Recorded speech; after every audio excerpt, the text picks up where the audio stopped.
Aujourd'hui, je vous montre ma manière de préparer ce grand classique qu'est le crumble aux pommes et qui ne demande pas plus de 4 ingrédients, ce qui le rend super économique. Première étape, nous aurons besoin de pommes, donc j'en ai pris 6 petites. Je les ai épluchées, j'ai retiré le trognon.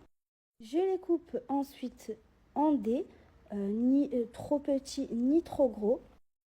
C'est une recette extrêmement facile et rapide à préparer, donc c'est parfait pour un goûter de dernière minute.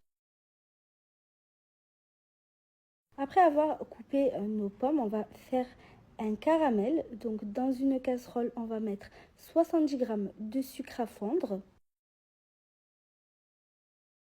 Donc on ne touche pas au sucre tant qu'il n'a pas totalement fondu pour éviter qu'il cristallise.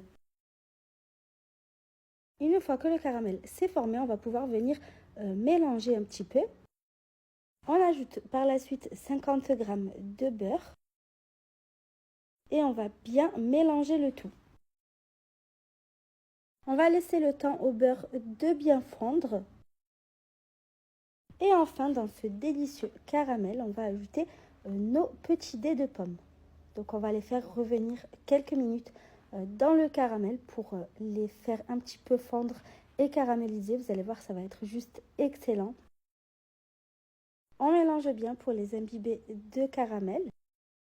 Si vous aimez la cannelle, vous pouvez en ajouter un petit peu, ça va apporter un petit goût en plus, mais ça reste facultatif. Vous pouvez y ajouter également un petit peu d'arôme de vanille.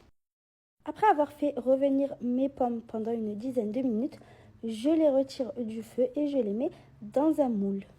Pour ma part, j'ai fait ça dans un moule à gratin. Vous pouvez prendre un moule à manquer ou un moule à tarte, peu importe, tant que ça va au four.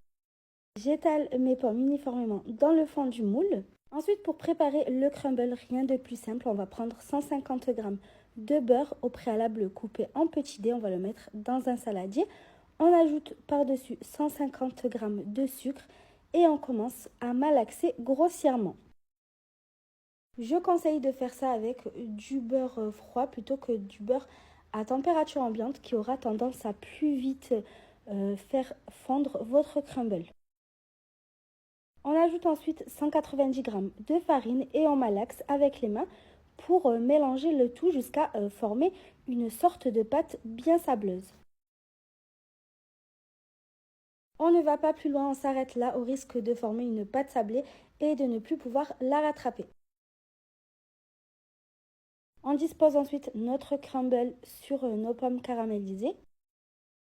On en met bien de partout, on recouvre toutes les pommes. J'ai préchauffé mon four à l'avance à 200 degrés.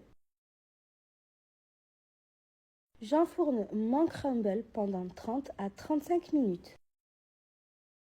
Il faut que la surface du crumble soit bien dorée et croustillante. Je vous conseille de déguster votre crumble tiède, c'est un pur délice. J'espère vraiment que la recette vous a plu. À bientôt!